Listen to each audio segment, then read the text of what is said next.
প্রিয় বন্ধুরা, অনেক প্রত্যাশার পর যখন বৃষ্টি নামে তখন সকলের মনেই একটা প্রশান্তির কাজ করে। গত 2 দিন যাবৎ প্রচণ্ড গরমে জনজীবন প্রায় বিপর্যস্ত। ঠিক সেই সময়ই হঠাৎ করে নেমে আসলো শান্তির বৃষ্টি। পরিবেশ হিম ঠান্ডা বাতাস,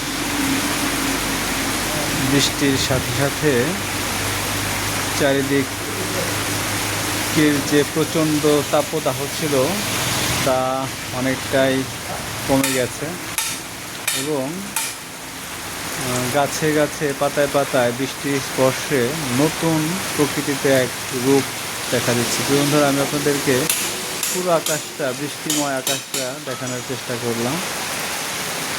যাদের অঞ্চলে বৃষ্টি হচ্ছে না তারা আমার এই ভিডিও থেকে বৃষ্টির যে একটা আনন্দ সেটা কিন্তু উপভোগ করতে পারেন। হয়তোবা সরাসরি ফিল করতে পারবে না, কিন্তু ভিডিও দেখে আনন্দ উপভোগ ঠিকই করতে পারবেন। বন্ধুরা, আমি এই মুহূর্তে দাঁড়িয়ে আছি কুশিকা মানবিক উন্নয়ন কেন্দ্রে। এই যে দেখতে পাচ্ছেন সাইনবোর্ড, ঝিটকা শাখার অফিসের দোতলা থেকে আমার এই ভিডিওটি করা।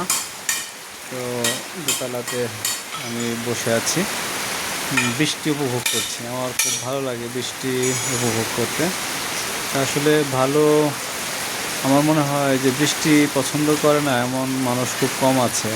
তবে অনেক সময় একটু প্রবলেমে আমাদের পড়তে হয়, যেমন যারা মাঠে কাজ করে তাদের সমস্যা হয়, বা হঠাৎ করে হাট, গ্রামেগঞ্জের যে হাট বাজার বসে সেখানে ম্যাক্সিমামই দেখা যায় যে খোলা আকাশের নিচে তারা তাম্বুলটা নিয়ে বা ত্রিপলটা নিয়ে কিন্তু তারা এই ব্যবসা বাণিজ্য করে। তো তাদের কিন্তু অনেক সমস্যায় পড়তে হয় এই হঠাৎ করে যদি বৃষ্টি চলে আসে। এই সিজনগুলোতে আমি দেখেছি অনেক ব্যবসায়ীদের অনেক ধরনের সমস্যা হয়, ঠিক আছে। তাছাড়া মাঠে হঠাৎ করে অনেকে ধান শুকা দেয়, ধান কাটতে যায়, এই ধরনের যারা আছে তাদের কিন্তু অনেক সমস্যার সম্মুখীন হতে হয় প্রিয় বন্ধুরা। বাট যারা একটু রোমান্টিক মোডে থাকেন বা রোমান্টিক মোডে থাকতে পছন্দ করেন তারা কিন্তু বৃষ্টি সবাই কম বেশি পছন্দ করেন।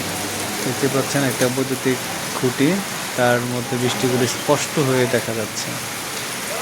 আমার পাশে একটি বটবৃক্ষ, এখানে অনেক সময় পাখির কোলাহল শোনা যায়। আসলে প্রিয় বন্ধুরা, খুব ভালো লাগলো বৃষ্টির এই ভিডিওটি আপনাদের সাথে শেয়ার করতে পেরে। আমি খুব আনন্দিত, এবং আপনাদের এলাকায় যখন বৃষ্টি হবে অবশ্যই আপনারা ভিডিও করে আমাদেরকে দেখার সুযোগ করে দেবেন। ভালো থাকবেন, সুস্থ থাকবেন, সকলের জন্য থাকলো শুভকামনা। আজকের মতো ভিডিও থেকে বিদায় নিচ্ছি।